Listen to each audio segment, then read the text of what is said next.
l'honneur, la puissance et la majesté. Nous venons nous confier en toi ce soir et prier afin que toi seul tu prennes le contrôle de ces moments. Nous prions afin que l'Esprit de Dieu, l'Esprit de grâce, l'Esprit de vérité, l'Esprit de Jésus puisse nous conduire. Ce soir, je prends autorité maintenant au nom de Jésus afin de proclamer la parole avec autorité. Je prends autorité sur tout esprit de surdité, sur tout esprit de confusion, au nom puissant de Jésus. Je proclame la vie ce soir, je proclame la fluidité ce soir, je proclame l'ouverture d'esprit ce soir, selon qu'il est écrit que tu leur ouvris l'esprit afin qu'ils comprissent les Écritures. Seigneur, il en est ainsi ce soir pour chacun au nom de Jésus. Je soumets au Dieu de gloire notre volonté à la volonté de Jésus-Christ. Je soumets nos cœurs à Jésus, à la parole de Christ. Ce soir, je prie, Esprit de Dieu, afin que tu souffles là où est chacun, Seigneur. Je prie, ô Dieu, afin que tu souffles là où est chacun, afin qu'ils reçoivent ta parole, Seigneur, afin qu'ils reçoivent la vie, Seigneur. Je prie pour la soif ce soir de ta parole. Je prie pour la vie au travers de ta parole. Seigneur, ce soir, prends le contrôle et manifeste-toi. Utilise-nous comme des simples instruments afin de parler de ta part. Que la parole soit oui et amen. Qu'elle soit vérité, Seigneur. Qu'elle soit, ô Dieu de gloire, Seigneur, dénuée de toute tradition, de toute sagesse humaine. Que seul le Saint-Esprit nous parle ce soir. À toi tout honneur et toute gloire. Au nom de Jésus. Amen. Alors que Dieu vous bénisse. Je suis heureux de partager avec vous la parole de Dieu ce soir. Et je voudrais, avec la permission du pasteur Saf et l'accord de chacun d'entre vous, demander à ce que nous coupions tous nos micros afin d'éviter les interférences. Nous allons couper nos micros, comme ça nous allons saisir la parole de Dieu fluidement. Gloire à Dieu. Alors nous remercions le pasteur Saf pour cette opportunité qu'il nous accorde de pouvoir partager la parole. Et nous bénissons chaque frère et sœur, les pasteurs, les ministres de MDO Paris et MDO France. Que cette opportunité soit un moment de bénédiction pour chacun. Je vous prie simplement de saisir, non pas la parole des hommes, mais la parole de Dieu. En ce moment, prie pour ton cœur. Demande à ce que le Seigneur te parle ce soir. Demande à ce que le Seigneur te visite ce soir par sa parole. Demande à ce que là où tu es, que l'Esprit de Dieu se manifeste ce soir. Oui, parce que la parole de Dieu est la vérité. Elle est plus tranchante qu'une épée à double tranchant. Alors parle ce soir au Seigneur. Une courte prière. Dis à Dieu, je veux recevoir ce soir ta parole. Alors que mon cœur soit disposé. Fais-moi grâce. Prie ce soir au nom de Jésus. Au nom de Jésus. Alléluia. Merci Seigneur. À toi l'honneur, à toi la louange, à toi la majesté et la seigneurie. Au nom de Jésus. Amen. Alors il est question dans ce soir de parler du thème suivant. À qui appartient la promesse? À qui appartient la promesse? Normalement, je devais intervenir jeudi dernier et aujourd'hui. Et donc, je vais essayer de condenser les deux messages. Parce qu'il y avait une première partie et une deuxième partie que l'Esprit de Dieu a mis à cœur m'a mis à cœur de partager avec vous. Alors, à qui appartient la promesse? Lorsque nous regardons la parole de Dieu, nous pouvons constater que la Bible regorge des promesses de Dieu. Et ces promesses de Dieu constituent l'ensemble du projet initial, du projet originel de Dieu pour l'homme sur la terre. En fait, c'est ce que Dieu a défini lorsqu'il crée les cieux et la terre et qu'il place l'homme sur la terre. C'est le plan parfait que Dieu a pour l'homme, le plan qu'il s'est conçu en lui-même. Donc, quand on parle des promesses de Dieu, on parle de la volonté parfaite de Dieu. On parle de la manière, de la vision de Dieu pour l'homme sur la terre, de comment Dieu veut voir l'homme vivre sur la terre, de ce que Dieu veut voir l'homme expérimenter sur la terre. Donc nous sommes là dans le fondement même de la volonté parfaite de Dieu lorsque nous parlons des promesses de Dieu. Et ceux qui essaient de s'intéresser aux Écritures d'une manière particulière nous disent qu'il y a pratiquement 360 promesses de Dieu dans la parole de Dieu, donc constituant ainsi une promesse chaque jour, ce qui peut vouloir dire que nous pouvons vivre un accomplissement de la promesse de Dieu, de la parole de Dieu, chaque jour de notre vie. Et les promesses de Dieu sont de deux ordres. Donc, premièrement, nous avons des promesses temporelles, donc du temps présent, et des promesses qui concernent le temps à venir. Donc, la vie future que Dieu nous a promise. Donc, présentement, il y a des promesses qui concernent un héritage naturel, un héritage terrestre, qui concerne le temps présent, et d'autres promesses qui concernent le temps futur, l'avenir, lorsque nous serons avec Christ. Et nous voulons vraiment comprendre que ces promesses sont nombreuses.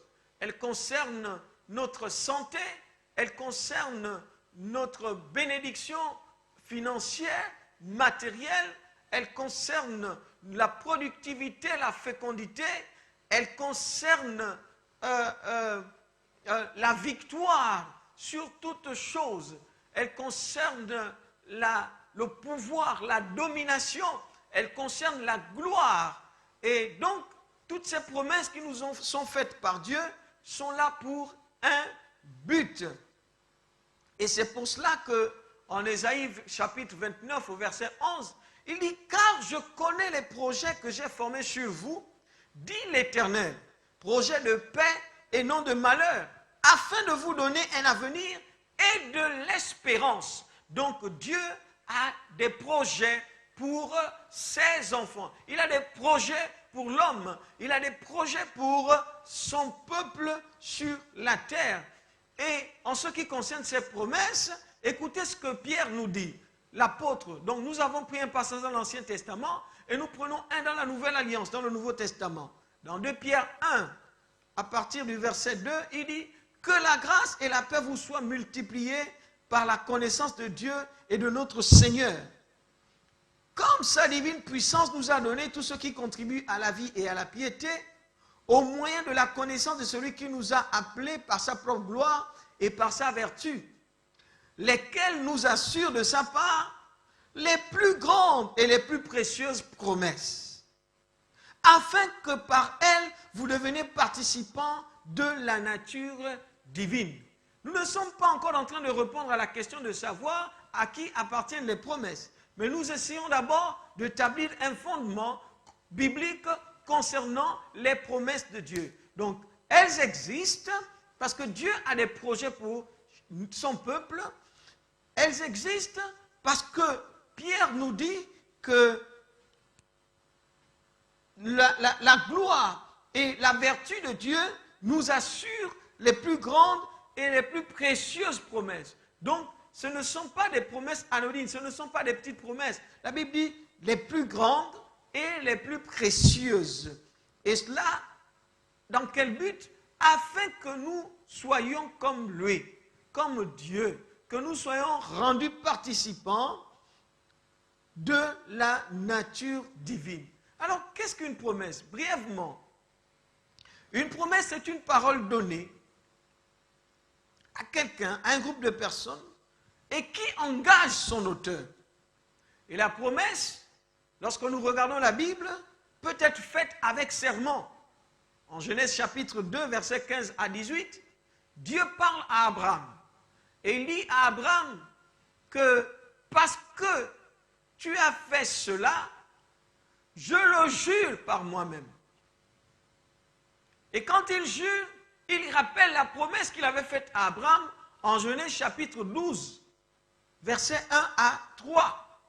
Et Hébreux 6, 16 à 17, nous dit, en effet, les hommes prêtent serment par un plus grand qu'eux. Le serment leur sert de garantie pour mettre fin à toute contestation. De même, voulant donner preuve aux héritiers de ce qu'il avait promis, une preuve plus forte encore du caractère irrévocable de sa décision, Dieu a garanti sa promesse par un serment. Et donc, la promesse que Dieu fait à Abraham est une promesse qui est garantie par un serment. Donc, Dieu a juré que cette promesse-là s'accomplira. Et donc, Dieu ne peut se renier lui-même. Voilà pourquoi la Bible dit que celui qui a fait la promesse est fidèle. En ce qui nous concerne, bien-aimés, nous devons bien comprendre que les promesses s'appuient sur la personne de Dieu, sur le caractère même de Dieu. Il dit, tu reconnaîtras dans Deutéronome 7, 9, tu reconnaîtras donc que c'est l'Éternel ton Dieu qui est Dieu, ce Dieu fidèle. Garde son alliance et sa bienveillance jusqu'à la 1000e génération envers ceux qu'il aime et qui gardent ses commandements. Tout cela pourquoi? Parce que les promesses, nous allons le voir tout à l'heure, sont basées sur l'alliance. Sont basées sur l'alliance. Et donc, Dieu qui a fait les promesses est un Dieu fidèle. Ça veut dire qu'il ne manquera pas de faire ce qu'il a dit. Il ne manquera pas d'accomplir ce qu'il a déclaré, ce qu'il nous a annoncé.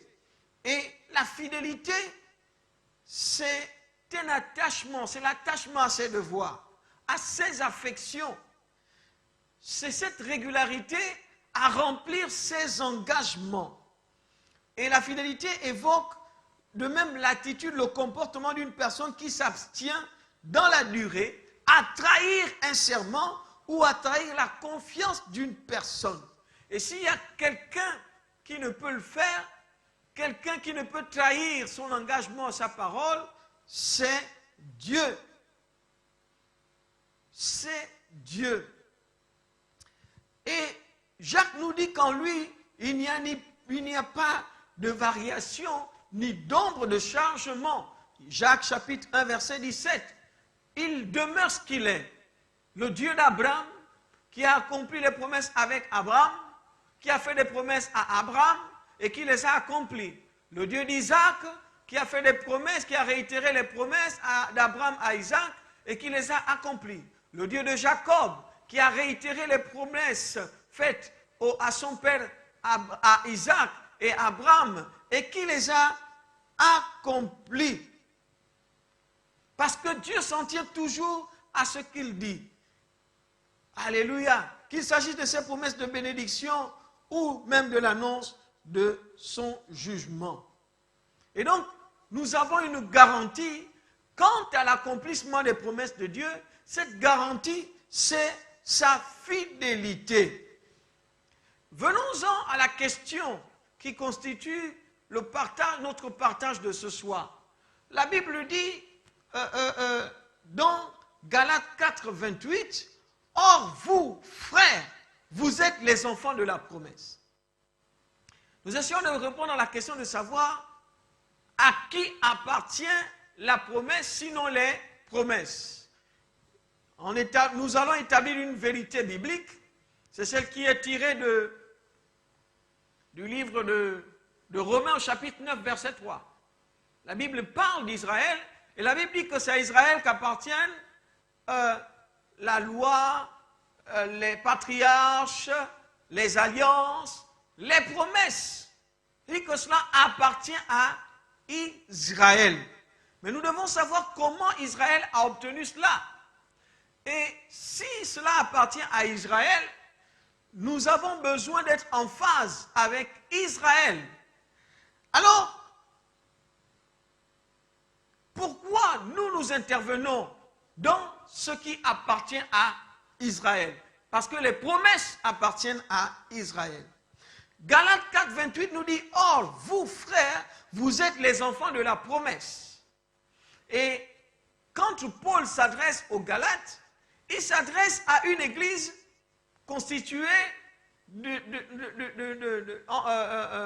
en majeure partie des non-juifs, des païens. Des païens, des gens, des gentils, comme on le dit, c'est-à-dire vous et moi, ce que la Bible aussi appelle les Grecs. Et dans ce verset, Paul utilise le mot frère. Le mot frère fait référence dans la Bible à celui qui partage la même foi. À celui qui partage la même foi. Il leur dit, vous êtes les fils de la promesse. Donc, comme qui? Comme Isaac. Comme Isaac. Isaac était le fils d'Abraham, le fils que Dieu avait promis à Abraham. Et donc, comme Isaac a hérité des promesses de son père Abraham, nous aussi, nous héritons des promesses. Et nous allons comprendre pourquoi.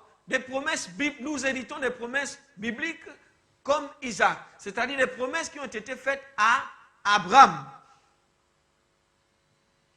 Et cela, Isaac a hérité des promesses sans aucun effort. Sans effort. Ces promesses, en fait, l'attendaient.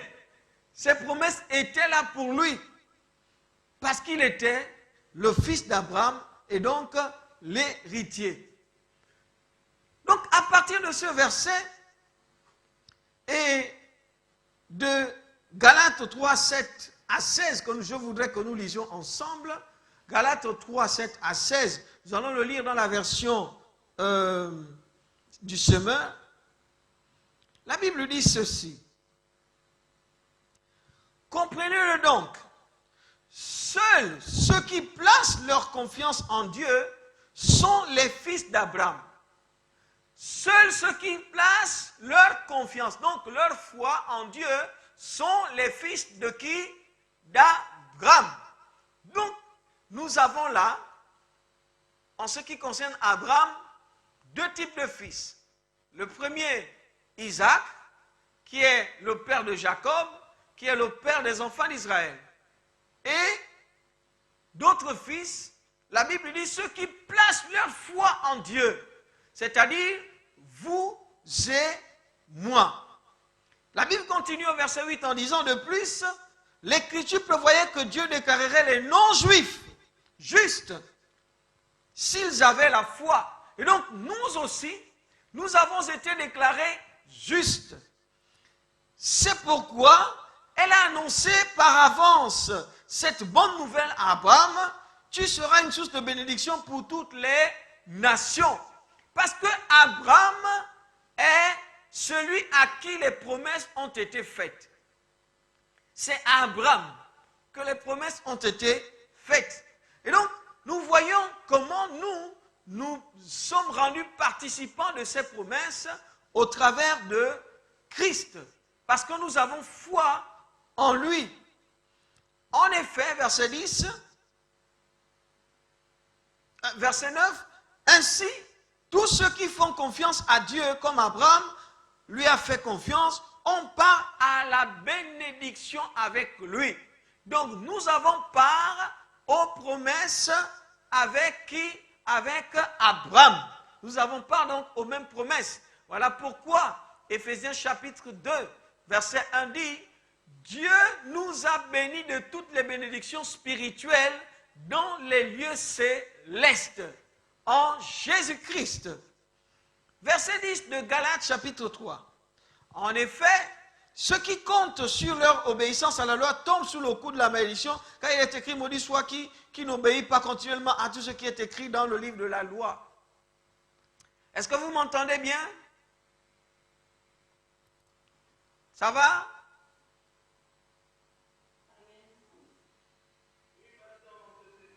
Dieu soit loué. Alors, la Bible dit au verset 11, alors il est d'ailleurs évident que personne ne sera déclaré juste devant Dieu grâce à son obéissance à la loi, puisque l'Écriture déclare, le juste vivra par la foi. Je vais vous détailler toutes ces choses-là tout à l'heure. Or, le régime de la loi ne fait pas dépendre de la foi, la justice de l'homme devant Dieu. Au contraire, il obéit à cet autre principe. C'est en accomplissant tous ces commandements que l'on obtient la vie. Le Christ nous a libérés de la malédiction de la loi, que la loi faisait peser sur nous. Le Christ nous a délivrés, nous a libérés de la bénédiction que la loi faisait peser sur nous en prenant la malédiction sur lui à notre place. Il est en effet écrit, maudit est quiconque est pendu au gibet. Donc, qu'est-ce que ça veut dire? Vous savez, si nous voulons comprendre c'est quoi la bénédiction, c'est quoi la malédiction de la loi, il faut repartir dans l'Ancien Testament, notamment dans les livres de Moïse, pour voir c'est quoi la malédiction de la loi. La malédiction de la loi, c'était la pauvreté, c'était la maladie, c'était le châtiment éternel pour quiconque n'obéissait pas à la loi. C'était cela, la malédiction de la loi.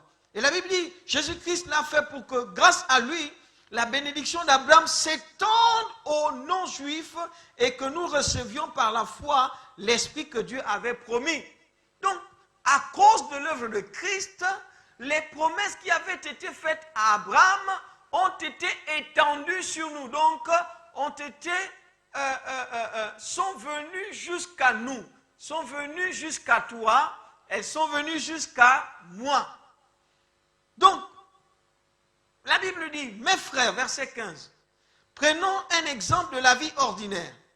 Lorsqu'un homme a rédigé son testament, en bonne et due forme, personne ne peut l'annuler ou y ajouter quoi que ce soit. Or, c'est à Abraham et à sa descendance que Dieu a fait ses promesses. C'est à qui? À Abraham et à sa descendance. Il n'est pas dit et à ses descendances, comme s'il devait y avoir plusieurs lignées pour bénéficier de ces promesses. Ta descendance ne désigne qu'une seule descendance et c'est le Christ. Donc, la descendance d'Abraham, c'est le Christ. Vous savez que le Christ est issu de la chair, est issu des Juifs, sur le plan de la chair. Il est issu des Juifs. Et donc, quand on parle des Juifs, enfin, il est issu des Israélites. Et quand on parle des Israélites, on parle d'Abraham, on parle de Jacob, on parle d'Isaac et on parle d'Abraham. Mais ici, quand nous considérons Christ, nous voyons que Christ n'est pas... Christ est celui qui a réconcilié l'homme. La Bible dit qu'il en a fait un seul, le juif et le non-juif. Ils sont devenus un en lui. Et donc, nous avons part à ces bénédictions-là, aux promesses qui ont été faites à Abraham. Verset 17. Eh bien, je dis ceci. Une alliance a été conclue par Dieu en bonne et due forme à la manière d'un testament. La loi est survenue 430 ans plus tard. Nous allons revenir tout à l'heure dans ce passage. Donc, nous comprenons bien que les Juifs et les non-Juifs en Christ Jésus, ceux qui sont sauvés en Christ Jésus, ont part aux bénédictions d'Abraham. Et Paul nous dit, comprenez-le donc. C'est à nous qu'appartient la bénédiction parce que nous sommes en Christ Jésus. Vous pouvez aussi lire Romains chapitre 9, verset 8. Romains 9, verset 8 et Éphésiens 3, 6. Romains 9, verset 8 dit ceci. La Bible déclare, c'est-à-dire, ce ne sont pas les enfants de la chair qui sont enfants de Dieu, mais ce sont les enfants de la promesse qui sont comptés comme descendance. Donc, ceux à qui appartient la promesse, ceux qui sont rentrés dans la promesse, ceux qui sont comme Isaac. Comme Isaac. Et Éphésiens chapitre 3, verset 6, nous dit ceci.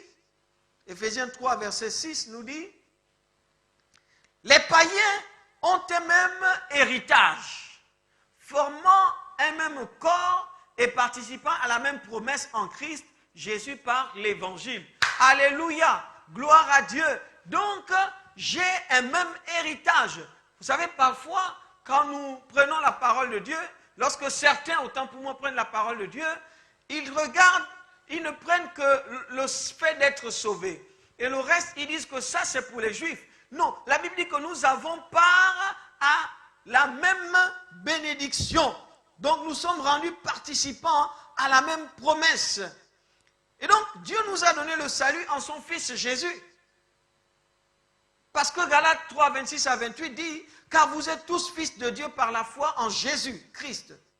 Vous tous qui avez été baptisés en Christ, vous avez revêtu Christ. Il n'y a plus ni juif ni grec, il n'y a plus ni esclave ni libre, il n'y a plus ni homme ni femme, car tous vous êtes un en Jésus-Christ. Et si vous êtes à Christ, vous êtes donc la postérité d'Abraham, héritier selon la promesse. » Voilà ce que la Bible dit, bien-aimés. Que si nous appartenons à Christ, nous sommes les enfants d'Abraham. Et nous sommes donc les héritiers que Dieu avait promis. Donc l'héritage est pour nous. L'héritage est pour toi. Vous savez, tout ce que Dieu a créé sur la terre, il a créé pour ses enfants. Et si les païens peuvent être riches, si les païens peuvent rouler dans des belles voitures, s'ils peuvent vivre dans des belles maisons, s'ils peuvent être sans souci financier, alors que c'est Dieu qui a créé toutes ces choses, à plus forte raison, nous, ses enfants, Dieu n'aime pas les païens plus que nous, bien-aimés. Non, mais c'est Dieu qui les a créés. Alors nous avons besoin de comprendre que nous sommes réellement en Christ Jésus. Et la première chose que nous avons besoin de comprendre, c'est que nous sommes fils de Dieu. Fils de Dieu. Et donc par le salut, nous sommes devenus enfants de Dieu. Nous sommes devenus enfants de Dieu. Et c'est une réalité que nous dit ce passage que nous venons de lire. Et donc la condition dans laquelle nous sommes, la qualité que nous avons, la position que nous avons est celle de fils de Dieu. Et un fils, c'est l'héritier. Il est l'héritier de son Père. Parce que nous avons revêtu Christ Jésus. L'image de Dieu l'image de Christ, l'image de Dieu a été restaurée en nous au travers de Christ. Parce que lui, il a revêtu le poids de nos fautes. Et donc, nous sommes les véritables héritiers des promesses de Dieu. C'est à nous que cela appartient. Il dit, et si vous êtes à Christ, vous êtes donc la postérité d'Abraham. Galates 3, 29. Héritier selon la promesse. Si vous êtes, ça veut dire quoi? Si vous appartenez au Christ, si vous êtes en Jésus-Christ, vous êtes héritier selon la promesse de Dieu. Et le Fils, c'est un héritier légal. Donc si le Père Abraham a des promesses, cela signifie que ces promesses sont pour nous. Parce que nous sommes héritiers des promesses que Dieu a faites à Abraham. Donc, nous sommes les héritiers par excellence dans notre position de fils. Parce que nous avons un lien de filiation avec Abraham au travers de Jésus-Christ. Et ce lien-là, lorsqu'il est établi, personne, même pas un juge d'une cour suprême, ne peut le contester. Personne ne peut vous disqualifier de l'héritage ou remettre en cause vos droits d'héritier en Christ Jésus. C'est pour cela que Galates 4, 7 dit, ainsi donc, tu n'es plus esclave, mais fils. Tu n'es plus esclave, mais fils. Et puisque tu es fils, tu es héritier des biens promis grâce à Dieu. Alléluia. Est-ce que quelqu'un peut dire, je suis héritier des biens promis grâce à Dieu?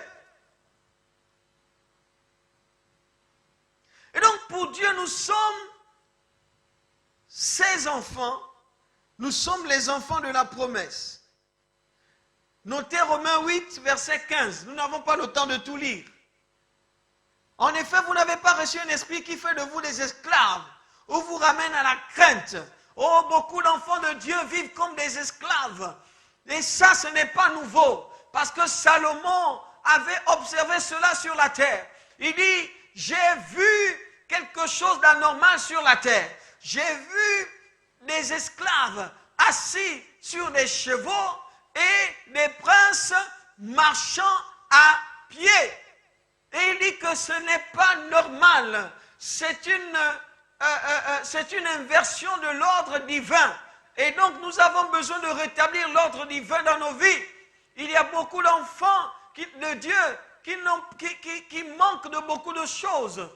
Alors qu'ils aspirent à certaines choses. Ils voient les païens autour d'eux ont ces choses-là. Mais eux, ils ne les ont pas. Et ça, ce n'est pas normal. Salomon a dit dans ce qu'il disait que ce n'était pas normal.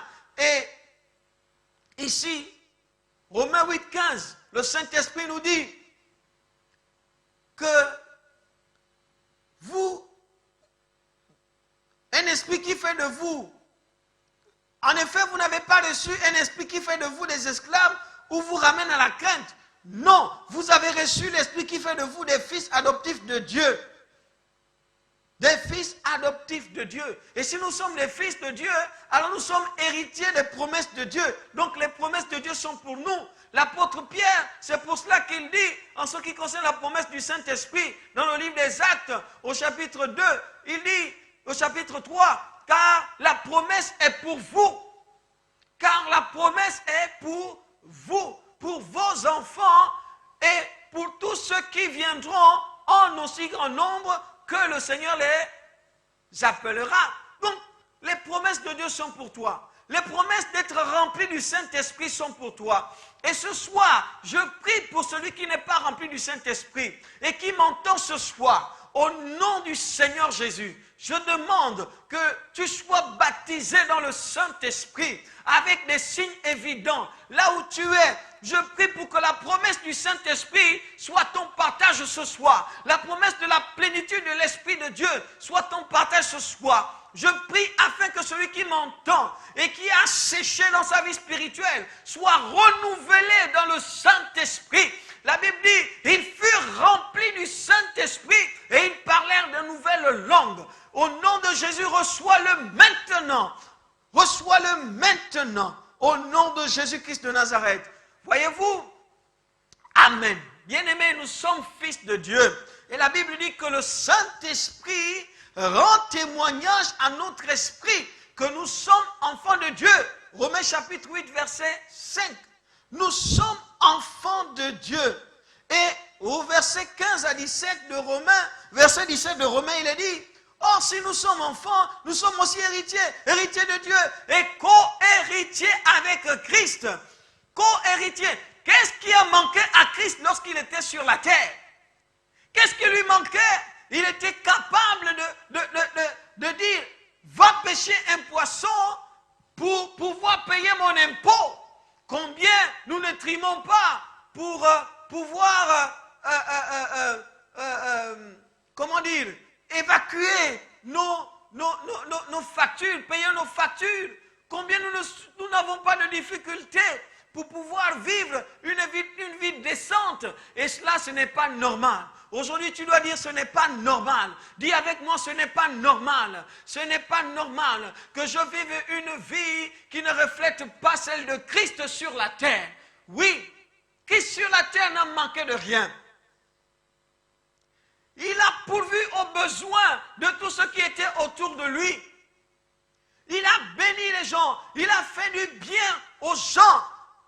Christ sur la terre n'a pas connu la maladie. Et vous savez, la maladie n'est pas de Dieu.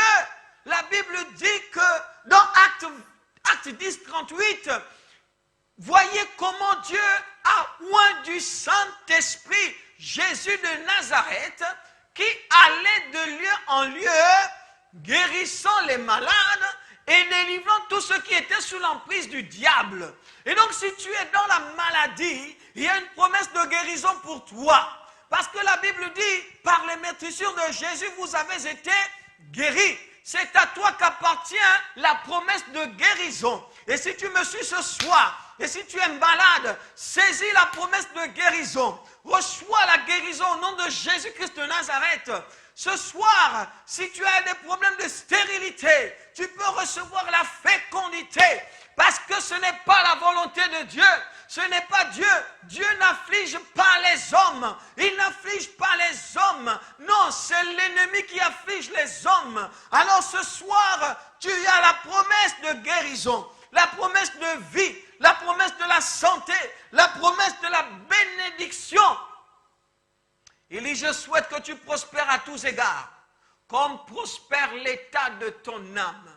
Je veux que tu sois en bonne santé. Telle est la promesse que Dieu nous a faite, bien-aimés. Et donc, les promesses sont pour ceux qui ont une alliance avec Dieu au travers de Jésus-Christ. As-tu une alliance avec Dieu au travers de Jésus-Christ? Oui, tu as une alliance avec Dieu au travers de Jésus-Christ. Et donc, ceux qui ont une alliance, c'est nous. Dis, c'est moi. J'ai une alliance avec Christ. C'est moi. Les promesses de Dieu m'appartiennent.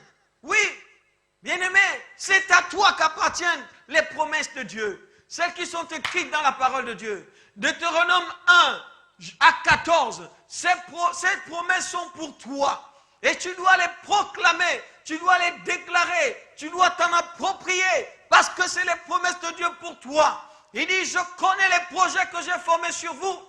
Projets de paix, non de malheur. Le malheur n'est pas de Dieu.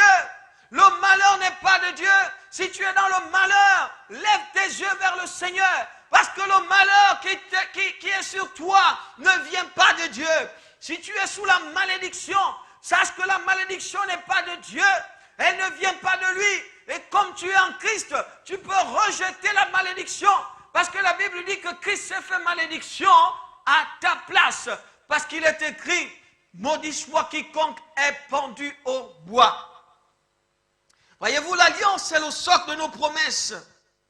Nous sommes dans une alliance avec Dieu et celle-ci garantit d'une part le fait que nous n'avons pas de promesses et que celles-ci s'accompliront pour nous d'autre part. La grâce de Dieu contient un héritage, des possessions. Et cet héritage, c'est à toi, c'est à nous, c'est à nous. La grâce a un rapport direct avec l'héritage. Quel est ce rapport? Romains chapitre 4, verset 13. Romains 4, verset 13. La Bible dit, en effet, ce n'est pas par la loi que l'héritage du monde a été promis à Abraham ou à sa postérité. C'est par la justice de la foi. L'héritage du monde. Les choses qui sont dans ce monde. Il dit, je rendrai ton nom grand. Et comment le nom d'un homme peut devenir grand? S'il est pauvre, s'il est misérable. La Bible dit qu'il y avait un homme sage qui avait délivré la ville. Mais à cause de sa pauvreté, cet homme n'a pas été honoré. Il n'a pas été mis à sa place à cause de sa pauvreté. Donc Dieu a promis à Abraham et à ses descendants qu'il recevrait le monde en héritage. Et le monde, ce sont les choses qui sont dans le monde. L'or, l'argent, tout ce qui peut être vécu par les hommes sur la terre. Voyez-vous, ne repoussez pas la bénédiction. Ne repoussez pas les bonnes choses qui sont sur la terre. Elles sont pour vous. Dieu vous les a promises.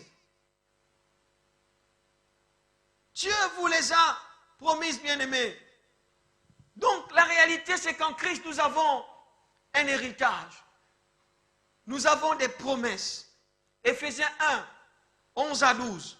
En lui, nous sommes aussi devenus héritiers, ayant été prédestinés suivant la résolution de celui qui opère toutes choses d'après le conseil de sa volonté, afin que nous servions à la louange de sa gloire, nous qui d'avance avons espéré en Christ. Et donc, s'il y a des promesses, tu y as part. S'il y a un héritage, tu y as part. Tu as part à cet héritage. C'est ton héritage. Cela t'appartient. Parce que Colossiens 1,12 nous dit, rendez grâce au Père qui vous a rendu capable d'avoir part à l'héritage des saints dans la lumière. Dieu nous a donné d'avoir part au bien qu'il réserve dans le royaume de lumière à ceux qui lui appartiennent. Et donc Dieu veut te donner ses promesses. Dieu veut accomplir ses promesses dans ta vie. Parce que tu es son fils, tu es sa fille. Donc peu importe l'état, la condition morale ou physique d'un fils, il doit hériter de son père. Parce que c'est ça la loi. Sauf s'il est désavoué par son père. Mais vous n'avez pas été désavoué par Dieu. Non. Vous êtes en Christ Jésus. Et donc, Dieu vous voit comme il voit Christ, son fils. Donc, c'est votre position qui vous rend héritier des promesses de Dieu. Votre position de fils. C'est en fonction de cette position et non en fonction du mérite et non en fonction de ce que vous faites. Mais seulement parce que vous êtes fils, vous avez droit aux promesses. Parce que vous êtes fils, les promesses sont à vous. Parce que vous êtes fils, les promesses de Dieu vous appartiennent. Donc votre mérite, c'est le fait que vous soyez fils et non parce que vous aurez fait quelque chose de bien. Alors, écoutez ce que dit Romains 8, verset 32. Je termine bientôt. Car ceux qu'il a connus d'avance, il les a aussi prédestinés à être semblables à l'image de son fils, afin que son fils fût le premier-né entre plusieurs frères. Et ceux qu'il a prédestinés, il les a aussi appelés. Et ceux qu'il a appelés, il les a aussi justifiés. Et ceux qu'il a justifiés, il les a aussi glorifiés.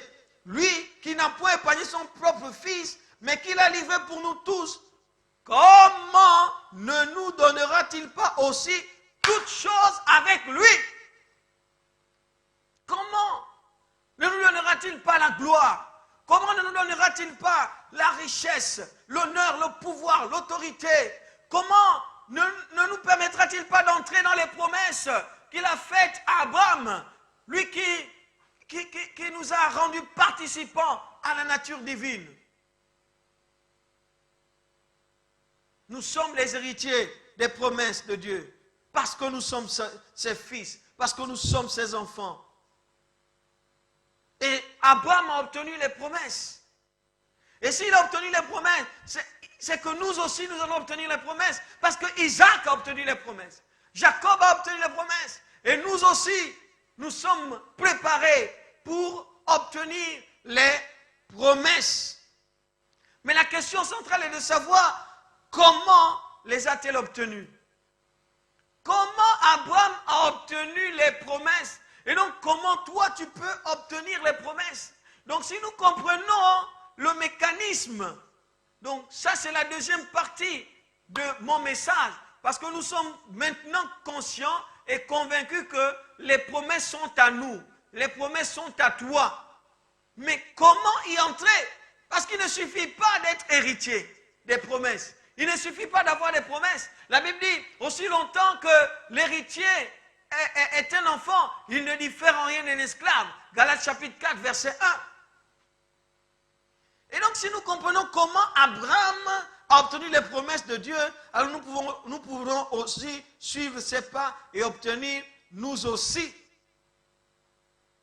Romains 4, 13 à 20.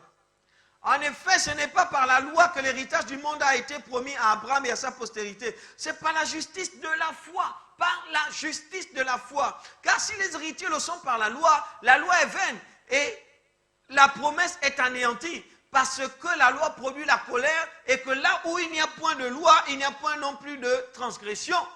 C'est pourquoi les héritiers le sont par la foi. Pour que ce soit par grâce, afin que la promesse soit assurée à toute la postérité, non seulement à celle qui est sous la loi, mais aussi à celle qui a la foi d'Abraham, notre Père. Donc ce n'est pas par la loi. Et c'est quoi la loi? C'est la justice personnelle. La loi, c'est la justice personnelle. C'est ta droiture à toi. C'est ta justice à toi. Ce sont tes bonnes œuvres. C'est ça la loi. Or, la Bible dit que ce n'est pas par la loi. Il dit que tous ceux qui veulent marcher en Christ par la loi sont séparés de Christ. Parce que Christ prend plaisir à celui qui a la foi et non à celui qui pratique la loi. Parce qu'il y a un commandement qui englobe tous les commandements de la loi. C'est le commandement de l'amour. Alléluia. C'est le commandement de l'amour. Bien-aimés, je n'ai pas assez de temps pour continuer. Parce que je suis à l'autre bout de la ville et je dois rentrer chez nous. Il y a un couvre-feu. Dans les 25 minutes qui vont suivre, le couvre-feu va être lancé. Et donc, je vais être obligé de m'arrêter là. C'est pour cela que nous avions souhaité commencer à 19h pour avoir le temps de partager avec vous. Mais Dieu nous donnera peut-être une autre occasion pour pouvoir terminer avec vous ce partage de ce soir. Mais retenons que les promesses sont pour vous. Promesses de paix, promesses de bénédiction, promesses d'assurance, promesses de prospérité. Ces promesses sont pour vous. Promesses de santé, de guérison. Ces promesses sont pour vous. De fécondité, promesses d'épanouissement. Toutes ces promesses-là sont pour vous. Elles vous appartiennent. Nous n'avons pas eu le temps de les lister, mais elles sont nombreuses dans la parole de Dieu. Et vous pouvez en chercher. Vous pouvez en chercher. Que le Seigneur vous bénisse ce soir et que sa grâce soit le partage de chacun d'entre vous. Soyez bénis au nom de Jésus. Amen. Merci, pasteur Safari. Je suis obligé de m'arrêter là, compte tenu du temps qui me reste.